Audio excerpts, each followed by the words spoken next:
But let's talk about the General Assembly. Let's talk about what Governor Moore has proposed, kind of an outrageous proposal. The Maryland budget deficit is so bad that Governor Moore has proposed charging a $1 delivery fee on services like Amazon and Uber Eats. Now, I don't know about you. I'm not a big Uber Eat guy, but my household gets at least 2 Amazon deliveries a day. And at $1 a pop over a year, that's going to be quite expensive, Cary. Up to now, Governor Moore has been politically adroit, but if this tax goes through, I'm predicting he'll be a one-time politician. What do you think? I don't know about that, because he's doing the same thing that every governor's done and every council member has done that I can remember. Look, there needs to be synergy between the General Assembly and our local jurisdictions. We can't continue to fund. I mean, this dollar is supposedly going to go to student debt relief. I mean, every single thing that comes along, we've got to find a way to pass that cost instead of taking it out of our general fund, our property taxes, our sales tax, right? And numerous other taxes that we pay, right? We've got to go look at business as a cash register and say, okay, you can pay for this. And that's just shouldn't be the way it works. You cannot look to the business community to pay for every altruistic, cause in the world. So here's a novel thought, Cary.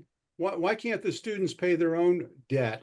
And why does the general public need to provide them with relief? Look, let's be honest. Education has gotten far too expensive. We've dropped the ball because we've allowed a lot of things to occur that shouldn't have occurred. Kids are walking away from college with incredible student debt.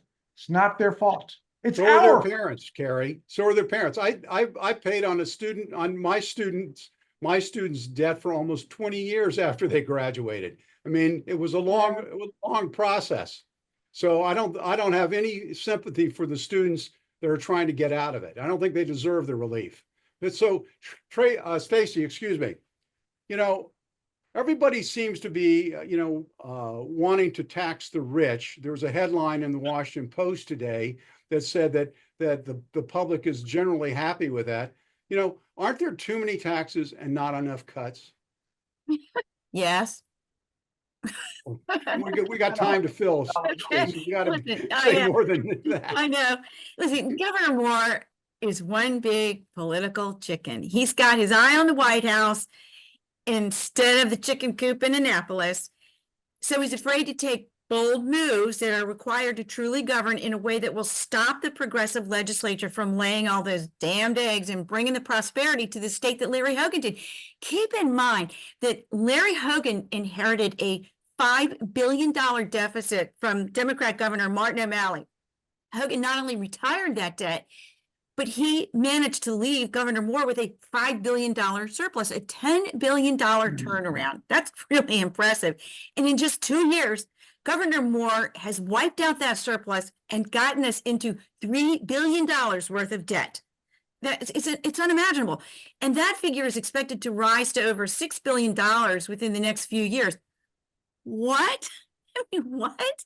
When are Maryland voters going to wake up and understand that these supermajorities in our county council and state legislature believe they live in a hermetically sealed political environment where they can do whatever the hell they want and taxpayers be damned? Voters need to take a closer look at Republicans who want prosperity and economic viability for all. These legislators who will stop the madness of the progressives passing one tax encumbering bill after another.